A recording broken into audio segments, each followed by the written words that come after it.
ప్రతిధ్వనికి స్వాగతం. ఉత్తరాంధ్ర చరిత్రలో మరో సరికొత్త ప్రస్థానం మొదలవుతోంది. ఆగస్టు 1 నుంచి ఈ ప్రాంత అభివృద్ధిలో సువర్ణ అధ్యాయమే అంటోంది రాష్ట్ర ప్రభుత్వం. కారణం దశాబ్దాల కళ అల్లూరి సీతారామరాజు అంతర్జాతీయ విమానాశ్రయ రూపంలో సాకారం కాబోతోంది.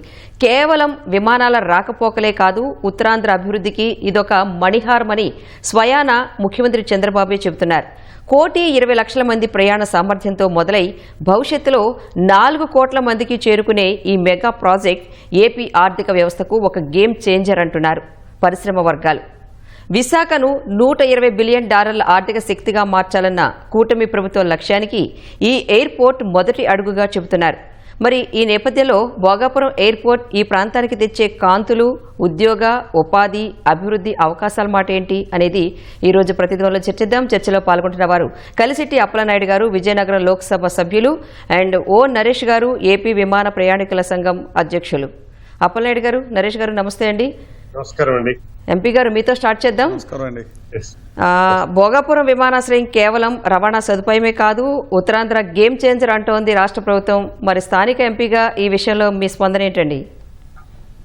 ఎస్ మేడం, గౌరవ ముఖ్యమంత్రి చంద్రబాబు నాయుడు గారు వారు చెప్పినట్లుగా 100% ఉత్తరాంధ్ర ఇది భోగాపురం మన విమానాశ్రయం స్టార్ట్ అయిన తర్వాత గేమ్ చేంజర్ అవబోతుంది. ఎందుకంటే ఒక ప్రయాణికులు రాకపోకలే కాదు, ఈ ఎయిర్పోర్ట్ వల్ల కార్గో ద్వారా ఉత్తరాంధ్రలో వేలాది మంది ఉపాధి అవకాశాలు మెరుగుపడతాయి. కార్గో ద్వారా కొన్ని లక్షల టన్నులు రవాణా సౌకర్యం కూడా మెరుగుపడుతుంది.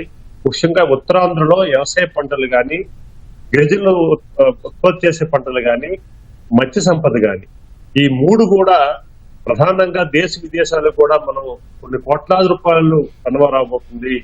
ఇక్కడికి రైతులకు కానీ, మత్స్యకారులకు కానీ, గిరిజనులు పండించిన పంటలకు కానీ అందరికి కూడా గిట్టుబాటు ధర రావడం కానీ, వారికి మెరుగుపడే విషయాలు కూడా కనిపిస్తుంది. ఉదాహరణకి మా కాన్స్టిట్యున్సీ లో, బొబ్బుల్ కాన్స్టిట్యున్సీ లో, ఒక అసెంబ్లీ కాన్స్టిట్యున్సీ లో రామభద్రాపురం ఉంది. కూరగాయల మార్కెట్, కూరగాయలు పండిస్తారు రైతులు.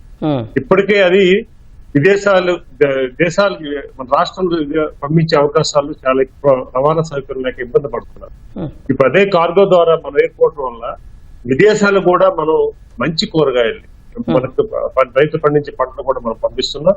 దాని ద్వారా ఉపాధి అవకాశాలు, ఉద్యోగ అవకాశాలు చాలా కల్పించే అవకాశాలు వస్తాయి. ముఖ్యంగా మత్స్య సంపద, ఎందుకంటే దాదాపు విశాఖపట్నం నుంచి ఇచ్చాపురం వరకు ఉత్తరాంధ్రకి దాదాపు 200 కిలోమీటర్ల పైబడి తీర ప్రాంతం ఉంది. ఆ తీర ప్రాంతం అంతా కూడా మత్స్య సంపద అంతా కూడా మనం దీనికి కనెక్టెడ్ ఉంటది. ముఖ్యంగా ఉత్తరాంధ్రతో పాటు ఒరిస్సా కూడా, ఇటు ఛత్తీస్గఢ్ కూడా, వాళ్ళందరూ కూడా అందుబాటులో ఉండబోతుంది.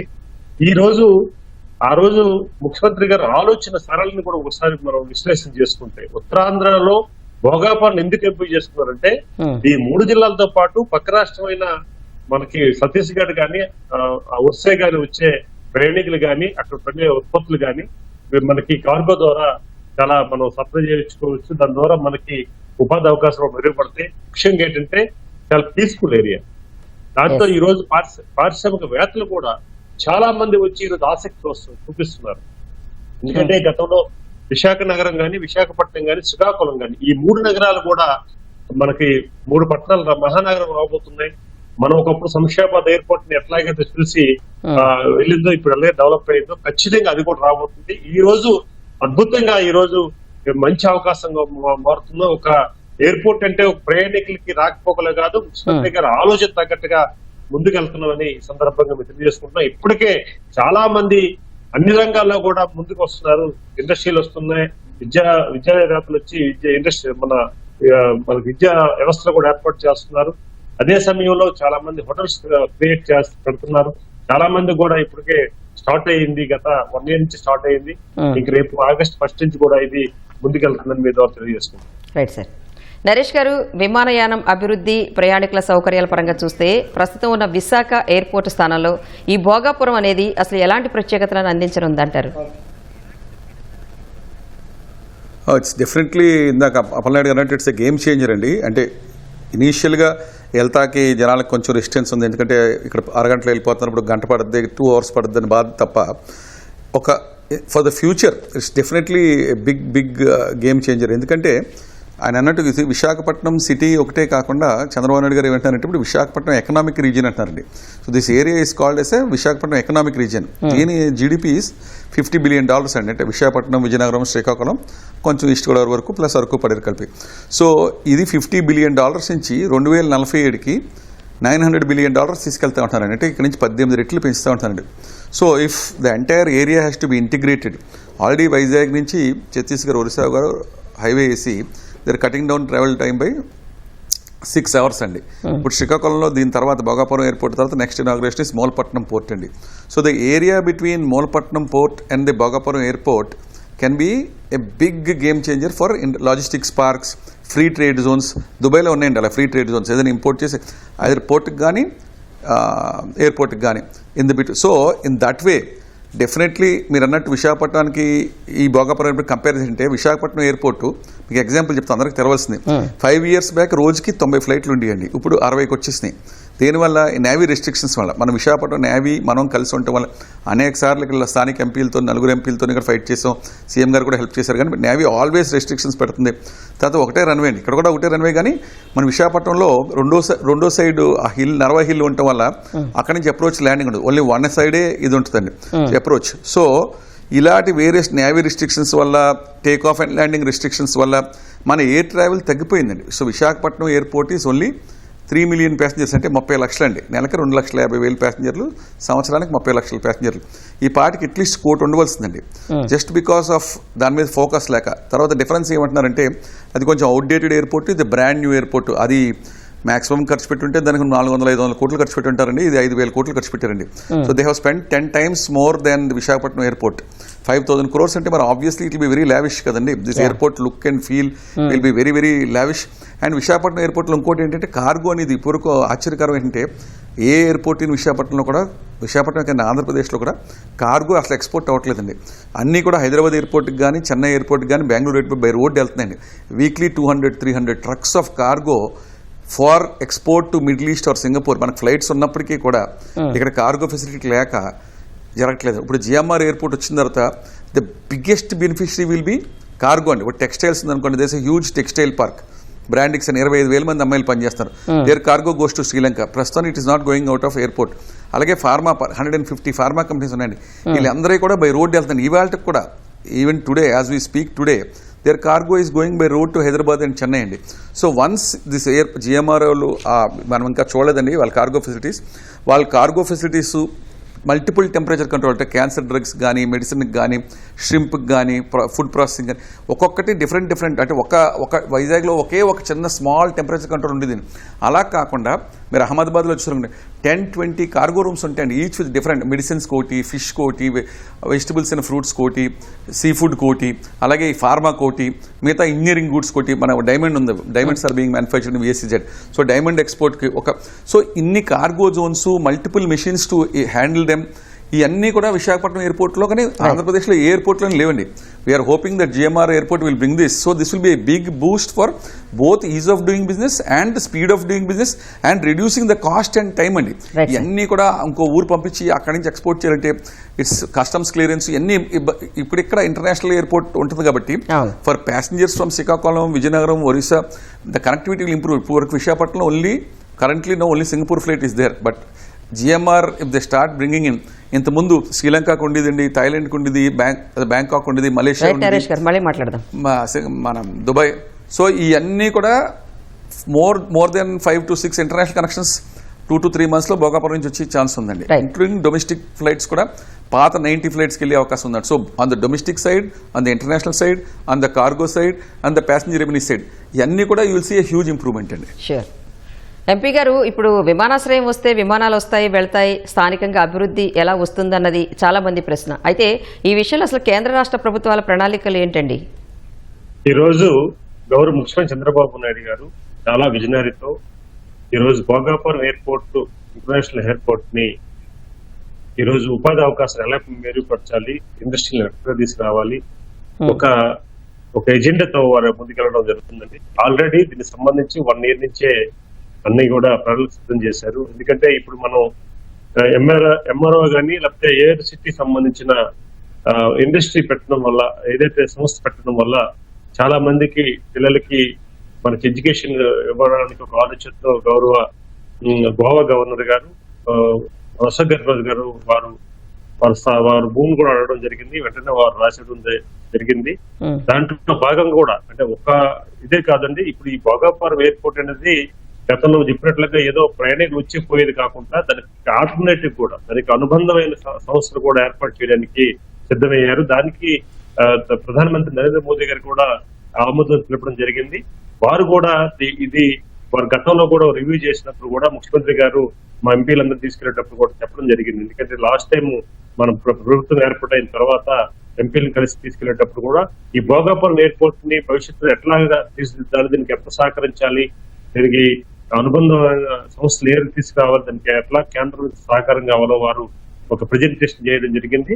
దాని తగ్గట్టు కూడా మనం ముందుకెళ్తున్నాం. అందుకే ఈ రోజు వారే స్వయంగా చెప్పారు, ఎప్పుడైనా ఆ రోజు చెప్పారు భోగాపురం ఎయిర్పోర్ట్ కి ప్రారంభోత్సవానికి వస్తుందని చెప్పేసి వారు చెప్పడం జరిగింది. అప్పలనాయుడు గారు, ఎయిర్పోర్ట్ ప్రారంభం అనేది మొదటి అడుగు మాత్రమే. ఇందాక మీరు చెప్పారు అంతర్జాతీయ ఎయిర్లైన్స్ కార్గో సర్వీసు చాలా బాగుంటుందని, కానీ కార్గో సర్వీసులు ఎంఆర్ఓ కానీ ఏరోసిటీ కానీ ఇవన్నీ కూడా అసలు ఎప్పటిలోగా వస్తాయని ప్రజలు ఆశించవచ్చు అంటారు? ఎస్ మేడం, ఆల్రెడీ మనం రివ్యూ జరిగింది. దానికి సంబంధించి మనం 1 year లో ఇదంతా కూడా కంప్లీట్ అవ్వచ్చని వారు చెప్పడం జరుగుతుంది. కంప్లీట్ గా ఈ 3 అంశాలు ఏవైతే ఉన్నాయో అవి కూడా 1 year లో కంప్లీట్ అవ్వాలనేది వాళ్ళ ఆలోచన. 1 by 1 కూడా చేస్తున్నారు. ఎందుకంటే అంతర్జాతీయ పరిణామాలతో జరిగే యాక్టివిటీస్ కనుక అన్ని జాగ్రత్తలు తీసుకొని మనం చేస్తున్నామని వారు జిఎంఆర్ సంస్థ కూడా చెప్పడం జరుగుతుంది. ఖచ్చితంగా ఇది ఒక 1 year లో అన్ని అందుబాటులోకి వస్తాయని ఆలోచనతో ఉన్నాం. దానికి తగ్గట్లుగా రాష్ట్ర కేంద్ర రాష్ట్ర ప్రభుత్వాలు కూడా చర్యలు తీసుకుంటాం. ఓకే నరేష్ గారు, ఎయిర్పోర్ట్ కు అనుబంధంగా ఈ GMR skill development centre, aviation hub, varsity వంటివి ప్రారంభం కానున్నాయి. మరి ఇవి ఉత్తరాంధ్ర విద్యార్థులకు అసలు ఏ స్థాయిలో మేలు చేస్తాయంటారు? ఉత్తరాంధ్ర ఒకటే కదండి, it will be benefiting the entire country. మీరు చూసుకున్నారు అనుకోండి, there is no flight training school అండి, ఒక ఫ్లైట్ ట్రైనింగ్ స్కూల్ రావచ్చు. అలాగే హెలికాప్టర్ ట్రైనింగ్ అసలు ఇండియాలో ఎక్కడ లేదండి. సో ఇక్కడ హెలికాప్టర్ ట్రైనింగ్, వాళ్ళ ఏవియేషన్ యూనివర్సిటీలో maintenance, repair, overhaul plus aviation university. First మీరు అన్నట్టు ఇప్పుడు ఆగస్ట్ 1 ఎయిర్పోర్ట్ ఆన్ చేసిన తర్వాత ఎన్ని రోజుల్లో వాళ్ళు ఏవియేషన్ యూనివర్సిటీ స్టార్ట్ చేస్తారో, స్కిల్ డెవలప్మెంట్ యూనివర్సిటీ స్టార్ట్ చేస్తారు. అప్పలనాయుడు గారు అన్నారు 1 year అని. It is the private institute కాబట్టి they have to speed it up అండి. సో ఒక ఫ్లైట్ ట్రైనింగ్ స్కూలు, ఒక హెలికాప్టర్ ట్రైనింగ్, ఇటు plus maintenance, repair, overhaul training aeronautical ఇంజనీరింగ్లో కానీ ఎలక్ట్రికల్ ఇంజనీరింగ్లో చేస్తే డిఫెన్స్ వాళ్ళకి కూడా ఉపయోగపడుతుంది. ఎందుకంటే ఇప్పుడు ఇక్కడ హిందుస్థాన్ షిప్ యార్డ్ ఇంతకుముందు ప్రైవేట్ చేసేవారు, తర్వాత ఇప్పుడు డిఫెన్స్ షిప్ యార్డ్ అయిపోయింది. సో ఇక్కడ ఉన్న ప్లేన్స్ కూడా it will help them if the people coming out of this ప్రాంతం. అంటే మీరు అడిగారు కదా ఈ ఏరియా ఉన్న వాళ్ళకి ఎలా ఉపయోగపడుతుందండి. Not only for private airlines like IndiGo and air India ఇవన్నీ కాకుండా కూడా డిఫెన్స్లో కూడా వీళ్ళకి మంచి అవకాశాలు వస్తాయి. ప్లస్ అబ్రాడ్ కూడా జాబ్స్ వస్తాయండి. వరల్డ్లో if you're having a world class airport, దీని పక్కన ఇంకా ఇప్పుడే స్టార్ట్ అయింది కాబట్టి ఇంకా ఫ్లైట్ ట్రైనింగ్ స్కూల్స్ రాలేదండి. Flight training schools, simulators, helicopter training ఇవన్నీ కూడా వస్తే, అండ్ మెయింటెనెన్స్ కూడా. ఫారిన్ కంట్రీస్ కూడా మీరు మన శ్రీలంక కానీ, పాకిస్తాన్, బంగ్లాదేశ్ ఎవరికి కూడా దే హ్యావ్ ఎయిర్పోర్ట్స్ కానీ క్వాలిఫైడ్ పీపుల్ లేరు. అలాగే ఇంక్లూడింగ్ దుబాయ్ కూడా there is a lot of requirement for the Middle East also. Qualified people from here will be able to earn much more and that will be a game changer once this eco system comes up అండి. So industrial eco system గురించి ఎలాగ మాట్లాడింది దాకా free trade, but air craft eco system including ఇంకొక aviation fuel కూడా చేస్తున్నారు. Sustainable aviation fuel అంటే non polluting aviation fuel industry కూడా ఒకటి శాంక్షన్ అయిందండి ఆ ప్రాంతానికి. So even the aviation fuel, normal air fuel కాకుండా సస్టైనబుల్ ఏవియేషన్ ఫ్యూల్ అంటే లెస్సర్ పొల్యూషన్తో తయారయ్యే ఫ్యూల్ కూడా దర్ మేకింగ్. సో ఇవన్నీ వచ్చినాయి అనుకోండి, సస్టైనబుల్ ఏవియేషన్ ఫ్యూలు, ఈ ఏవియేషన్ యూనివర్సిటీ, ఎంఆర్ఓ ఫెసిలిటీసు, ఈ కార్గో లెక్కటోళ్ళు మల్టిపుల్ కార్గో, తర్వాత air hostess training institutes, pilot training institutes, helicopter training institutes ఇవన్నీ కూడా వస్తాయి కూడా. ఎందుకంటే ఇది ప్రైవేటు, పక్కన ల్యాండ్ కూడా ఆల్రెడీ చేశారు. దే ప్లాన్డ్ ఫర్ ఇట్ కదండి, ఇదేమి అన్ప్లాన్డ్ కాదు కదా. They are already planning for this. మన అశోక్ గజపతి గారు ల్యాండ్ ఇస్తాం. సో జిఎంఆర్ గారు ఈ ఎయిర్పోర్ట్ ఇనాగ్రేషన్ అయిన వెంటనే we can see a host of new developments. Of course మనం పైలట్ ట్రైనింగ్, హెలికాప్టర్ ట్రైనింగ్ బయట వాళ్ళు మళ్ళీ తీసుకొచ్చి వాళ్ళకి ల్యాండ్ ఇచ్చి వీళ్ళు ఎయిర్ క్రాఫ్ట్ యాక్సెస్ కూడా ఇస్తే సిమ్యులేటర్స్ అయితే తెప్పించి దే ఆల్రెడీ ఇన్వెస్టెడ్ 5,000 crores కాబట్టి their skin is in the game కదా. GMR has to break even. మీరు ఎగ్జాంపుల్ తీసుకోండి, Visakhapatnam and Goa are similar cities. Visakhapatnam Goa కంట 3 రెట్లు జీడిపి ఎక్కువండి. Goa GDP only 16 billion. Vizag region is 50 billion. అయినప్పటికీ కూడా విశాఖపట్నం ఎయిర్పోర్ట్ నుంచి వెళ్ళేది ఓన్లీ 30 లక్షల మంది. గోవా 2 ఎయిర్పోర్ట్లు ఉన్నాయండి, చిన్న ఊరికి 2 ఎయిర్పోర్ట్లు ఉన్నాయి. Defence airport, private airport GMR. 2 ఎయిర్పోర్ట్ల నుంచి 1,40,00,000 మంది వెళ్తున్నారండి. అంటే 5 times వైజాగ్. సో విశాఖపట్నానికి 5 రెట్లు, గోవాకి only air travellers are going. So ఎంత పొటెన్షియల్ చూడండి. ఇది నేవీ రిస్ట్రిక్షన్స్ ఉండటం వల్ల మనం టూరిజం ఫుల్గా ఇంకా అభివృద్ధి చేయవలసిన అవసరాలు చాలా ఉన్నాయి కాబట్టి, గోవా అంత మనం ఇమేజ్ రాలేదు కాబట్టి అక్కడ చార్టెడ్ ఫ్లైట్స్కి మళ్ళీ ఒక స్పెషల్ ఏరియా ఫర్ గోవాకి the lot of charter flights కమండి every day, lot of charter flights. So అది ఒక సో గోవా అంత కెపాసిటీకి వెళ్తాకి 1.5 crore people 5 times next 2 to 3 years GMR వాళ్ళ చేతిలో ఉందండి. మన స్టేట్ గవర్నమెంట్స్ కొంచెం టూరిజం పెంచితే దట్ మచ్ పొటెన్షియల్ ఇస్తారు. Right sir. ఎంపీ గారు, ఉత్తరాంధ్రకు వరంగా చెప్తున్న భోగాపురం ఎయిర్పోర్ట్ పూర్తి చేసిన క్రెడిట్ ఎవరిదన్న విషయంలో రాజకీయ వివాదం నడుస్తోంది. మీకు తెలిసి ఈ క్రెడిట్ ఎవరిదంటారు? నాకు ఏదో తెలుగుదేశం ప్రతినిధికో ఎంపీగా చెప్పట్లేదు.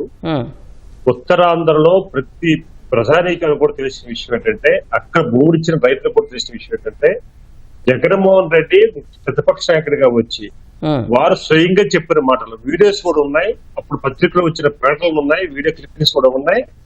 భోగాపురానికి ఎర్ర బస్సు రాని భోగాపురానికి ఎర్ర బస్సు వస్తుందని ప్రశ్న వేశాడు ఆ రోజు రాష్ట్ర ప్రభుత్వానికి.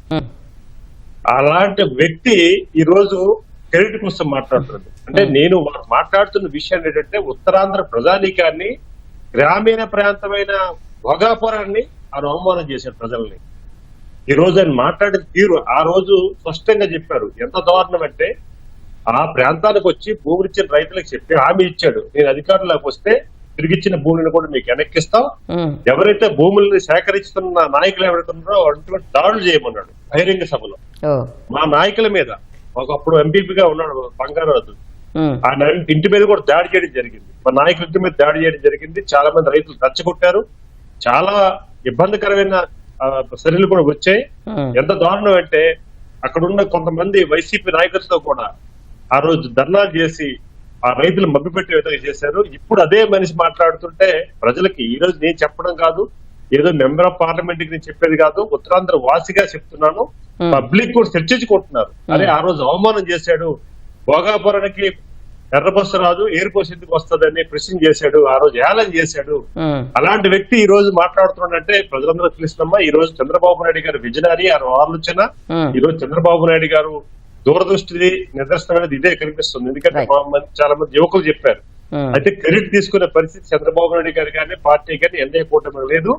ఎలాగే ఏ రకంగా జగన్మోహన్ రెడ్డి తీసుకున్నాడో, ఏ రకంగా వద్దన్నాడో అక్కడ ప్రజానీకం తెలుసు. ఆ ప్రజలు చర్చించుకుంటున్నారు. కొంతమంది వైసీపీ నాయకులు, కార్యకర్తలు కూడా సభలో ఉన్నారు కదా, వారు కూడా చర్చించుకుంటున్నారు. అయ్యి ఆ రోజు వచ్చి రెచ్చగొట్టి ఇక్కడ ఎయిర్పోర్ట్ వద్దు, కనీసం మనం వ్యతిరేకిస్తామని చెప్పి ప్రకటించిన వ్యక్తి ఈ రోజు మాట మారుస్తున్నారని వాళ్ళు కూడా ఆత్మదర్శనం చేసుకున్న విషయం కూడా తెలుసు.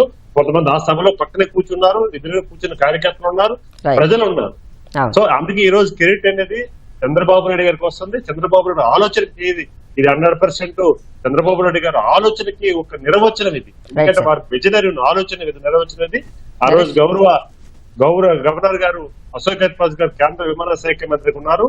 వారి సమక్షంలో అలాగే ఈ రోజు ఉత్తరాంధ్ర జిఎంఆర్ గారు వారు కూడా కన్స్ట్రక్షన్ చేయడం అనేది ఒక గేమ్ చేంజర్ ఉత్తరాంధ్ర గారు తెలియజేస్తున్నారు. రైట్.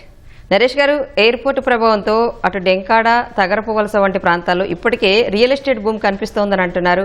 మరి రానున్న రోజులు అక్కడ స్థిరాస్తి రంగం ఎలా ఉండొచ్చు అంటారు? డెఫినెట్గా అండి. రియల్ ఎస్టేట్ ఆల్రెడీ ఆ ఎయిర్పోర్ట్ స్టార్ట్ అయినప్పటి నుంచే చాలా బాగా పెరిగిపోయిందండి. మీరంటే తగరపల్స డెంకడే కాకుండా even Bhogapuram entire Bhogapuram also అది డ్రామాటిక్ లాస్ట్ 6-7 yearsలో ఆల్మోస్ట్ 7-8 times పెరిగిపోయిందండి. ఆ భోగాపురం అవతలు కూడా ఫ్రమ్ భోగాపురం టు శ్రీకాకుళం కూడా there's lot of because highway expansion అయింది కదండి. సో హైవే ఎక్స్పెన్షన్ అది విజయనగరం నుంచి కూడా కనెక్టివిటీ పెరిగింది కదా. So when everybody knows that this will be the nerve centre. So ఇక్కడ ఇంకా చాలా హోటల్స్ అన్ని మీరు చూసారు కదా, Taj, Oberoi and all of the building hotels, Novotel అన్ని హోటల్స్ కడుతున్నారు కదా. నెక్స్ట్ కన్వెన్షన్ సెంటర్స్ వస్తాయండి. కన్వెన్షన్ సెంటర్స్ వచ్చాయి, తర్వాత హోటల్ ఇండస్ట్రీ, తర్వాత మన hospitals also welcome, educational institutions also, training centres welcome. So this area will become a very big hot spot. మీరు చెప్పిన ఎస్పెషల్లీ తగరపల్స్ also hub of educational institutions అక్కడ Avanti group, చాలా ఎడ్యుకేషనల్ గ్రూప్స్ ఉన్నాయండి. సో ఇప్పటికే there are lot of people there, but quality housing, gated communities ఇవన్నీ కూడా మొదలవుతాయి. క్లాస్ హౌసింగ్ అండ్ వన్స్ మీరు సన్ రైజ్ విలేజ్ చూసారు ఇంకొన్ని Bhogapuram airport, that's one of the premium areas. ఇప్పుడు అక్కడ గజం ఆల్రెడీ విశాఖపట్నం అవుట్స్కట్స్లో ఎంత ఉందో అక్కడ కూడా అంతే ఉందండి. ఎందుకంటే because of the quality infrastructure. ఇప్పుడు దాన్ని మించిన టౌన్షిప్స్ వస్తాయండి, దాన్ని మించిన రిసార్ట్స్ వస్తాయి. సో భోగాపురం దగ్గర కాకుండా కూడా తగర ఫాల్స్ దగ్గర, రాయవాడ దగ్గర, డెంకాడ దగ్గర ఇవన్నీ క్వాలిటీ రిసార్ట్స్ కానీ, కన్వెన్షన్ సెంటర్స్ కానీ, ఈ ఏరియాలో ట్రాన్సిట్ హోటల్స్ కానీ, ఇప్పుడు ఈ లాజిస్టిక్స్ పార్క్స్ వచ్చి తర్వాత హైవే మీద ట్రక్ మెయింటెనెన్స్ కోసం పెద్ద పెద్ద నార్థన్ ఇండియాలో ఉన్నాయండి. Where you know truckers can more than 100 trucks can big truck parking terminals where no engines are serviced and vehicles are serviced, truckers can sleep overnight, have food. So ఇటువంటి కూడా 2-3 వస్తాయండి entire హైవేలో. So Naresh గారు, every అంటే చిన్న చిన్న వాటి గురించి మీరు ఒక పారిశ్రామికవేత్త అలాగే విమాన ప్రయాణికుల సంఘం అధ్యక్షులు కాబట్టి మీకంటూ ఒక వ్యూ ఉంటుంది, ఒక ఇమాజిన్ ఉంటుంది. సో దాన్ని బట్టి చెప్పండి, అసలు ఒక 10 ఏళ్ల తర్వాత భోగాపురం ఎయిర్పోర్ట్ గురించి ప్రజలు ఏం మాట్లాడుకుంటారు, మీరేమనుకుంటున్నారు? ఒకటి it will be complete game changer అండి. ఇప్పుడు ఒక్కటే Bhogapuram, everybody is for Bhogapuram airport అండి. ఓన్లీ ప్రాబ్లం ఏంటంటే మనకి కోస్టల్ కారిడార్ అవ్వలేదు ఇంకా, ప్లస్ ఆ మెట్రో రైల్ కనెక్టివిటీ మన వరకు రాలేదు. మెట్రో రైలు ఈ కోస్టల్ కారిడార్ అయిపోతే విశాఖపట్నం, మీకు చెప్తున్నాను ఇవాళ గుర్తుపెట్టుకోండి, చంద్రబాబు నాయుడు గారు కానీ కోస్టల్ కారిడార్ నెక్స్ట్ 2 yearsలో కంప్లీట్ చేసి, మెట్రో రైల్ కంప్లీట్ చేసి, మన గాజువాక్ నుంచి ఇక్కడ మధురవాడ వరకు ఫ్లైఓవర్స్ కొన్ని పడాలండి. ఫ్లైఓవర్స్ పడితే Visakhapatnam already is the most happening city in the country అండి. భారతదేశంలోనూ it's a most happening city. కానీ అది ఒక మీరు పొరుకు చూసిందల్లా ArcelorMittal పెట్టిన 1,30,000 కోట్లు, గూగుల్ పెట్టిన 1,30,000 కోట్లు, రిలయన్స్ పెట్టి 1,50,000 కోట్లు, లేకపోతే CFOలు పెట్టి 15,000 కోట్లు, లేకపోతే మెటా అండ్ ఫేస్బుక్ చేసి అండర్ గ్రౌండ్ కేబుల్స్, NTPC పెట్టి 1,80,000 కోట్లు, లేకపోతే battery storage plants in Rambilli, వారి ఎనర్జీస్, ఫార్మా లారెస్సోల్ పెట్టి ఫార్మా పార్కు. సో ఇవన్నీ ఒక ఎత్తు అయితే you have not seen the development this side అండి. ఇప్పుడు ఇక్కడి నుంచి స్టార్ట్ అయ్యే డెవలప్మెంట్ ఇంకా చూడలేదు మీరు. దానికి ఇదంతా మీరు అటే విశాఖపట్నం రాంబిల్లేపు చూసిన డెవలప్మెంట్స్ అన్ని ఇక్కడతో ఆగినాయి. ఇప్పుడు ఇక్కడి నుంచి స్టార్ట్ అవుతుందండి. వన్స్ ద కోస్టల్ కారిడార్ అయితే ఇట్ విల్ బి గోల్డెన్ భూమి. మీరు అడిగారు రియల్ ఎస్టేట్ కోస్టల్ కారిడార్లో ఇప్పుడు ఎవరు కొన్నా 10 times పెరుగుద్దండి నెక్స్ట్ 10 yearsలో. మీరు విశాఖపట్నం ఎకనామిక్ రీజన్ టార్గెట్ ఎంత అండి? 2047కి $900 billion అంటే ఇప్పుడు 18 రెట్లు ప్లాన్ చేస్తున్నారు growth. So Visakhapatnam city as per not only Chandrababu Naidu గారు, నీతి Aayog also is part of it. NITI Aayog CM గారు ప్లాన్ చేసింది Visakhapatnam economic reason will be the most powerful economic reason, development of airports, ports and highways also. So ఇక్కడ railways, ఇక్కడ కొత్తగా railway zone start అయింది. కొత్తగా ఇంకా pickup అవ్వలేదు రైల్వే జోన్. అక్కడ పోర్ట్ ఇంకా స్టార్ట్ అవ్వాలా. ఇప్పుడు ఎయిర్పోర్ట్ జస్ట్ స్టార్ట్ అవుతుంది, కార్గో స్టార్ట్ అవ్వాలా. ఇఫ్ యూ సీ హాస్పిటాలిటీ ఇండస్ట్రీతో పాటు hotels, everything, hospitals, educational institutions, ఎన్ని logistics parks, free trade zones ఎన్ని వస్తే you will see economy 10 to 15 times in the next 10 years, and this area will be the most happening city in the entire country. Only thing ante infrastructure and we just need to expand the highway and the coastal corridor and the metro rail. ee moodu ayipote you can see a massive change. This is the best place, highest growth corridor in the entire country andi. MP గారు, final గా చెప్పండి, ఆర్థిక రాజధానిగా అభివృద్ధి చెందుతోంది, airport వచ్చేసింది, త్వరలో Polavaram left canal ద్వారా నీళ్లు, అలాగే భారీ ఇండస్ట్రీస్, డేటా సెంటర్లు రాబోతున్నాయి. ఇవన్నీ విశాఖ ఉత్తరాంధ్ర భవిష్యత్తుపై ఏం సూచిస్తున్నాయి అంటారు? Definitely madam. ఎందుకంటే ఒకప్పుడు హైదరాబాద్ లో ఎవరు చంద్రబాబు నాయుడు గారు ఐటీని అలాగే సైబరాబాద్ నిర్మించి శంషాబాద్ ఎయిర్పోర్ట్ ని నిర్మించారు. ఎలాగైతే డెవలప్ అయింది, ఒకప్పుడు 30 ఏళ్ల కిందట సికింద్రాబాద్, హైదరాబాద్, భాగ్యనగరం ఎలాగైతే అన్నారో ఖచ్చితంగా భోగాపురం కూడా భాగ్యనగరం అవబోతుంది, ఖచ్చితంగా జరగబోతుంది. ఇది ఒక సూచిక. నరేష్ గారు చెప్పినట్లుగా 100% ప్రపంచంలో ఒక మంచి నగరంగా తయారవబోతుంది ఈ కనెక్టివిటీ గా. ఒకప్పుడు విశాఖ నగరాన్ని మనం చూసాం, రేపు భవిష్యత్తులో విజయనగరాన్ని, శ్రీకాకుళం సంబంధించిన జిల్లా కేంద్రాన్ని కూడా మహానగరాలు అవబోతున్నాయి. రేపు భవిష్యత్తులో మేము కూడా అక్కడ వచ్చి నివాసం ఉండాలి. ఎందుకంటే నేననే ఒక డాక్టర్ గారిని కలిస్తే ఆల్రెడీ వాళ్ళు షిఫ్ట్ అయిపోయారు విశాఖపట్నం నుంచి. కొంతమంది ఫ్యామిలీస్ విదేశాల్లో ఉంటే వాళ్ళు షిఫ్ట్ అయ్యారని నిన్న నాకు ఫోన్ కాల్ ఆయన చెప్పాడు. అంటే ఒక ఇండికేషన్. సో ఇండికేషన్ లో అద్భుతంగా జరగబోతుంది. ఇది ఒక కేర్ చేంజర్. అంటే ఒక ఉత్తరాంధ్రకే కాదు, రేపు ఈ నిర్మాణం జరగడం వల్ల, ఈ భోగాపురం ఎయిర్పోర్ట్ రావడం వల్ల ఆల్టర్నేటివ్ కూడా ఆంధ్రప్రదేశ్ కూడా ఒక మంచి ముఖద్వారం కూడా అవుతుంది. ఖచ్చితంగా ఇది ఆంధ్రప్రదేశ్ కూడా అభివృద్ధికి మంచి ఇండికేషన్ అవుతుంది అనేది. Thank you sir. అప్పలనాయుడు గారు, నరేష్ గారు, ప్రతిధ్వని చర్చలో పాల్గొన్నందుకు ధన్యవాదాలండి. ఇది నేటి ప్రతిధ్వని. నమస్తే.